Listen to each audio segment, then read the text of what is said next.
Back in Britain, Bowie's fame continued to grow, and a sell-out tour of the country ended unexpectedly when he gave a final concert at the Hammersmith Odeon. The last concert, I mean, that whole tour of England, we did a whole tour of England before we did this concert. This last night, it was a great last night too. And there was a lot of energy there. It was kind of pretty sad in some ways too, you know, because it was the end of that period, you know. By now, Bowie's success had inspired a whole range of other bands in Britain. Not only is it the last show of the tour, but it's the last show that we'll ever do. Thank you. Bye-bye, we love you. So given the success of glam, many in Britain could not understand when Bowie decided to retire Ziggy at the height of his fame. But Bowie was ready to experiment with something new, and for another assault on America.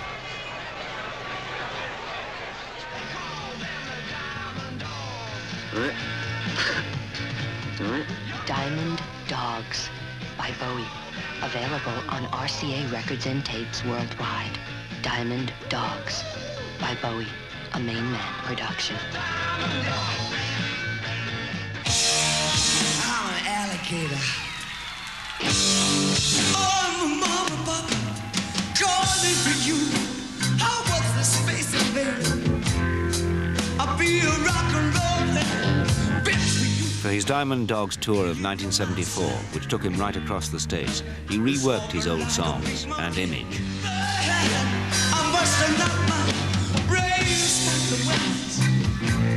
Out went the makeup and stockings.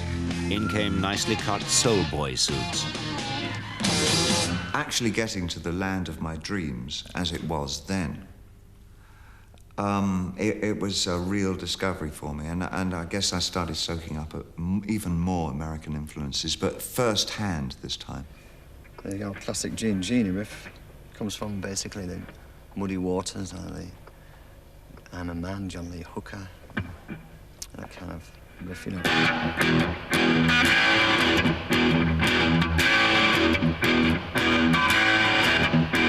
I started writing songs city by city.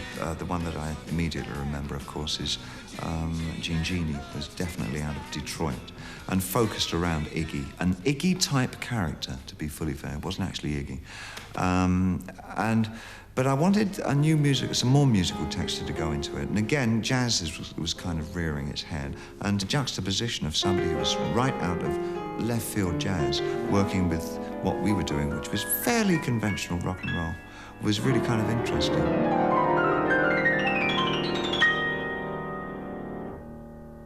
When I played the tune Time during the Diamond Dogs tour, it was a very theatrical tour, and the band was actually in the pit. It was very much like taking a musical Broadway on the road, a show on the road.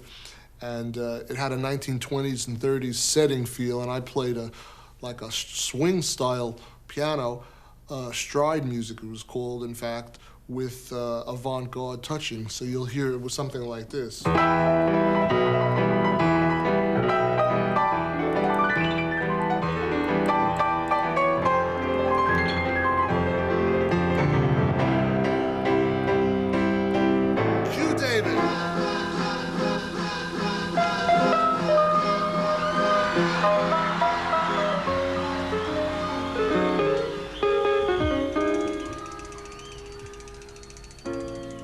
Time is waiting in the wings.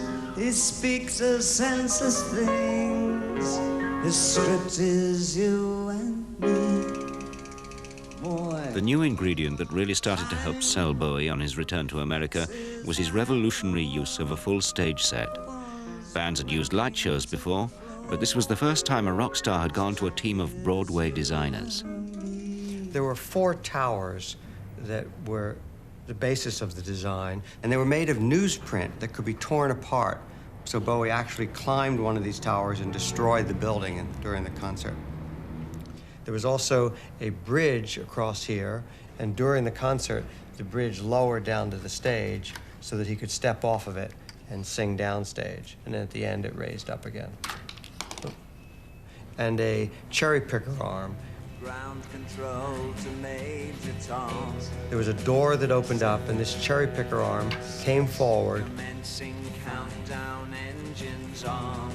and extended out over the first 6 rows of the audience. Check ignition and may God's love be with you. The first time a cherry picker, I think, subsequently used by many others, was used in rock and roll.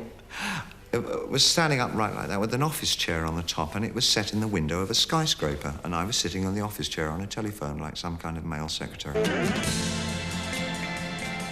And the cherry picker started coming out, and it went out about 40 foot over the audience's heads. And because of the beautiful lighting that we had, you didn't see the rest of the cherry picker, you only saw the office chair suspended out there.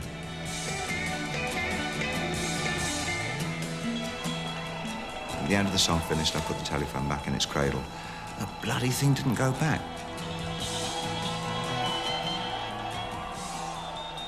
So I was just stuck out there. What the hell am I going to do out here? And the next song started, and so I think I did 3 or 4 songs on this chair. I thought, what am I going to do when the show finishes? I can't go anywhere. I'm going to have to jump. They better catch me. I thought, no, Iggy's already done that.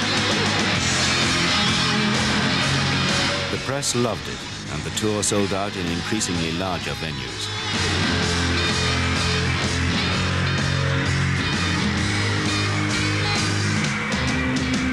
I've seen all the rest of Hollywood highs, best of the last, biggest star they ever had.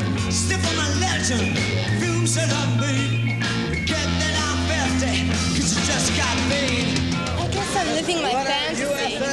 What's your fantasy? Bowie. He represents it all to me. Excitement, space. See, I'm just the space cadet. He's the commander. You're so bad. Best I ever had. Oh, please stay. I think eventually David Bowie had to change the androgyny, draggy, bisexual creature, as all those little American boys used to say, you know, fag music. He had to change because America just was not ready to completely let that come into the mainstream. Even Alice Cooper had to stop doing drag. Alice Cooper had to stop wearing ladies' slingback shoes. He had to stop wearing the false eyelashes and the women's old dresses and go more into the horror.